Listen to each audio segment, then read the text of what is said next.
Transmission malfunction. So check engine. Problema talaga ito. Ford EcoSport. So diagnose natin para makita natin problema. Nang ganito, lalabas specific na siya. So input o output ang palitan. Bag-ura ni wala ni agig baha o lay kuan. Kay second owner mong gusto. Okay. So pagbili mo ganyan na.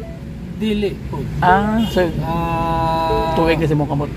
Wala pa murag Tubag ko lang. Bago namin to binili, i-scan namin to. Wala may problema. So ngayon lang siya nagkuhan. So ito report niya. Ito isend ko sa ito. Ayan. Asa ko makapalitan na bisag asa nga speed sensor dito guys sa ilalim. Nando doon oh. Dalawa. Yung isa doon hindi makalkal kasi magtatanggal tayo ng pyesa. Pagpalang araw guys, another client na naman tayo na Ford EcoSports. So ang problema daw tumatakbo siya biglang na nawalan ng hatak at saka tawag niyan ayaw mag-engage ng kanyang reverse at saka ng drive. So mamayang konti lumabas yung check engine nagkaroon ng tinatawag na malfunction. Yung tinatawag na transmission malfunction, ibig sabihin hindi gumagana yung kanyang ECM at hindi nakaka-detect ng engagement ang kanyang speed input at saka output speed sensor. Okay, so samahan nyo ako guys sa simpleng basic pointers tutorials kung paano may i-share sa inyo kung ano yung basic pointers kung paano nyo malalaman mag-undergo ng scan. Okay, so ang gagawin natin check muna natin yung engine and then after that i-undergo natin ng scan para makita nyo kung ano yung dapat yung gawin step by step tutorial. So tara, let's start, let's do it, pasok. Problema nito ngayon is transmission malfunction. So ibig sabihin may problema yung kanyang engagement. Hindi daw kumakagat yung kanyang drive tsaka yung kanyang reverse. So ang gagawin natin ngayon guys is i-undergo natin ang engine scan para matukoy natin kung ano talaga yung magiging problema nito. Okay, so tara, engine scan tayo guys, let's go. Guys, ang problema, ayan, check engine. Okay, so check natin kung anong dapat natin gawin dito. Check yung makina.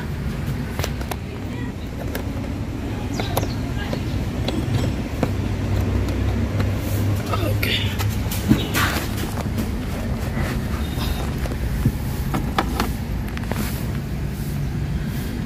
On natin.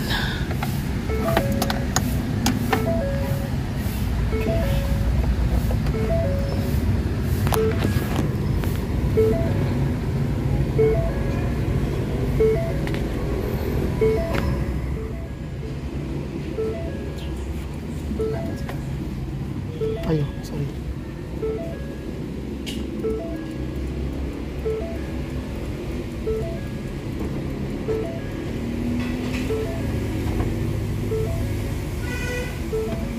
Anim.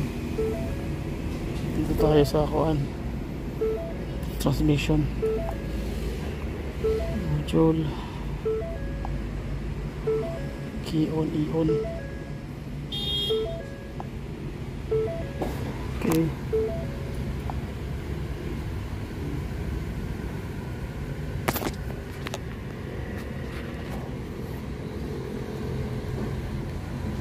Bago lang din nagkuha no? gahapon lang gid sa Hapon.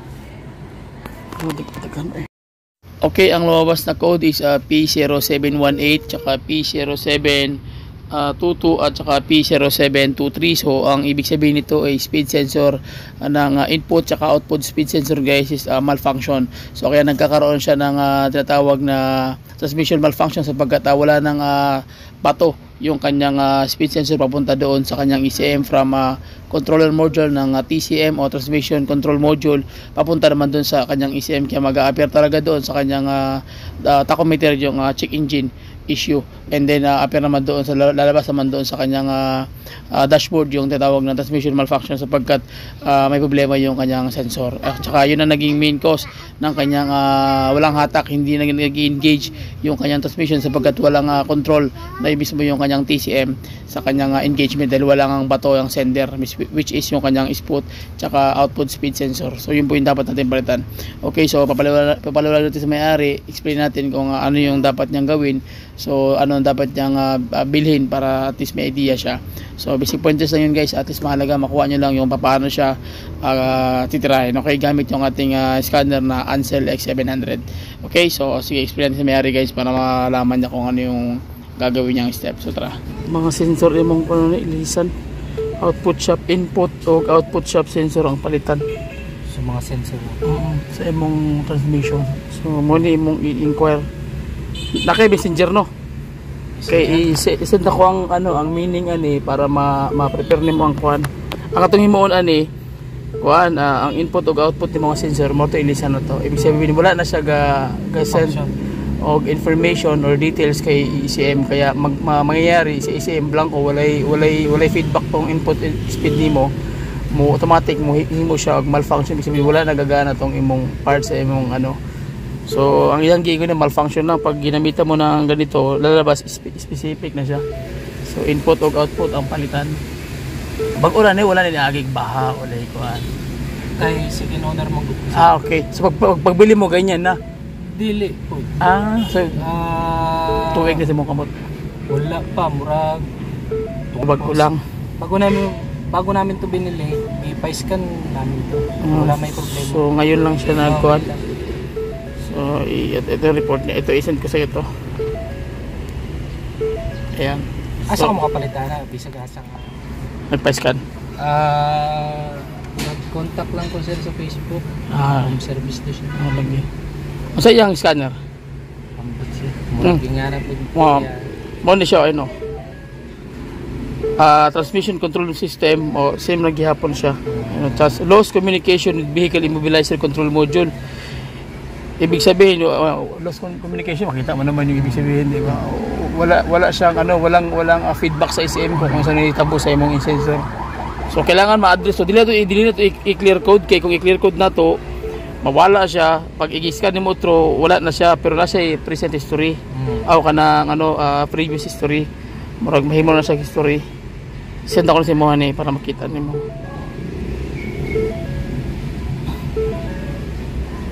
Uy, saan naman pa gahi imong ko na. So dali na punta sa isa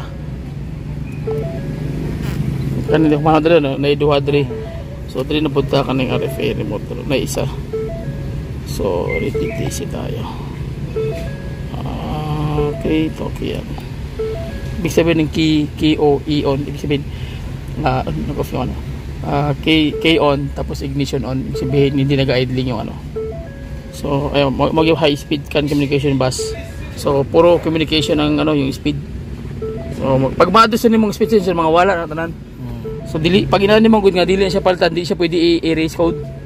Although matanggal man nato kasi yayin man ni latest man ni. Ang problema akala mo wala na. Baka makalimutan nimo ba ilisan. Okay kampante na ka. Kaya maguban na ka magmahay, babasol ko nimo.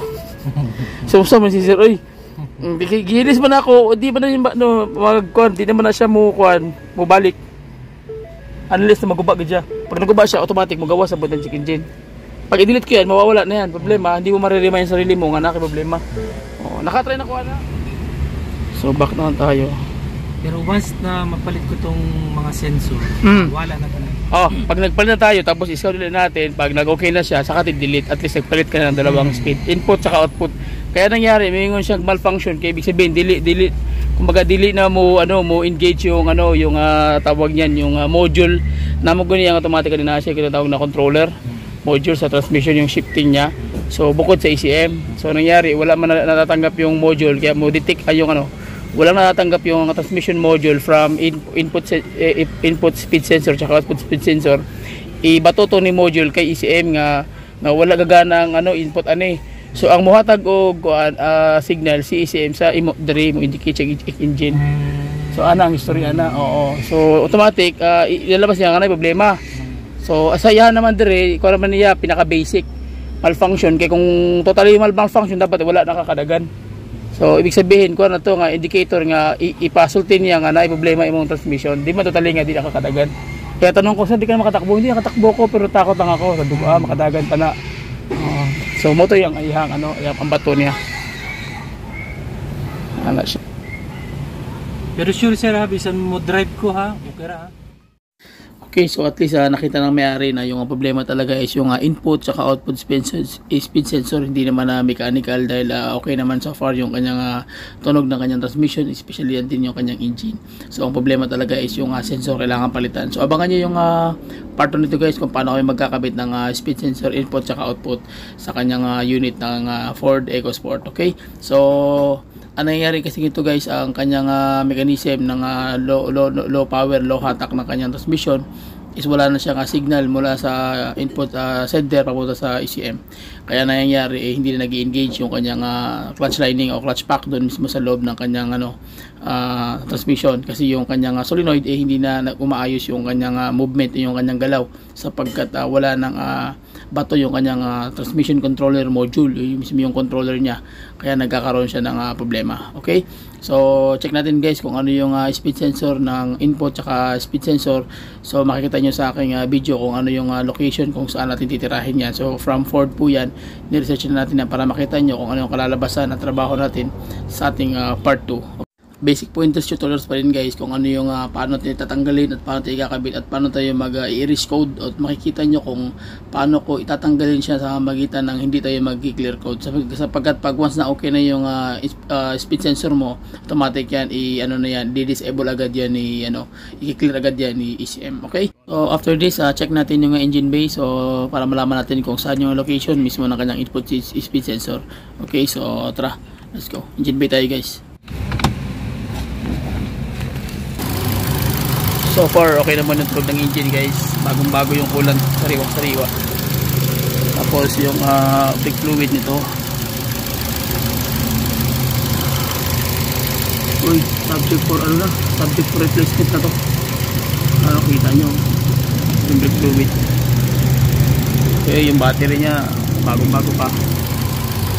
So, yung blow by nito, dipstick, nasaan ka na. So far okay pa naman. Nandito yung speed sensor dito guys sa ilalim. Nandito doon dalawa. Ito sir yung transmission niya sir. So magtatanggal tayo ng mechanism sa taas para makuha yung input sensor isa tsaka yung output. Yung output niya yung malapit differential, yung input naman yung malapit dito lang sa sa pinaka drive gear. So magtanggal tayo mechanism. So hindi mo mapandar pag magtanggal ng input sensor. Pero sa doon hindi makalkal kasi magtatanggal tayo ng pyesa. So at least nakuha nyo ng basic pointers kung paano i-diagnose yung mga transmission malfunction.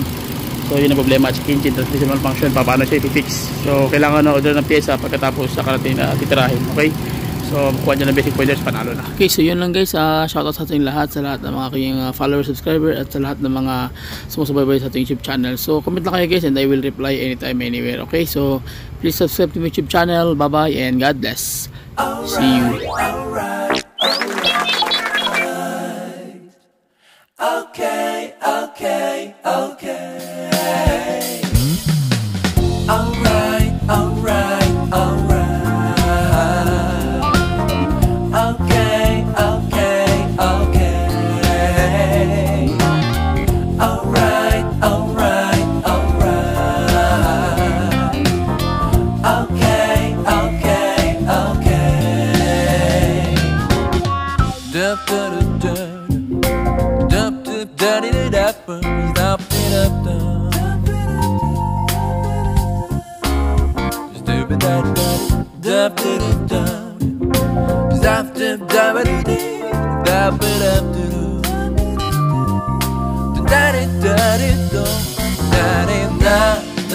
Na na na na na na.